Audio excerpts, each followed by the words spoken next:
कोहाट तो यार मेरा अपना शहर है, मुझे कोहाट के अवाम से बड़ी मोहब्बत है,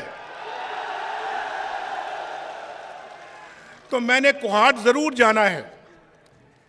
और मैं चाहता हूं कि कोहाट जब मैं जाऊं तो खाली हाथ ना जाऊं।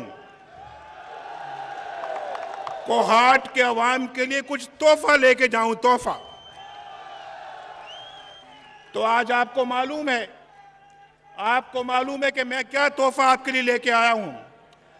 ये कोई आप पे एहसान नहीं है, ये मेरा फर्ज है और आपका हक है, हक। और आज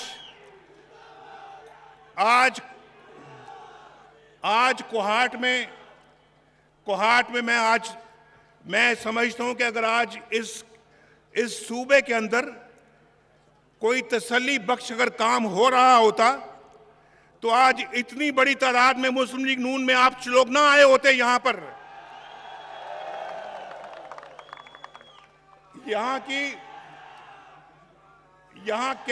यहां क्या तरक्की हो रही है वो मुझसे बेहतर आप जानते हैं।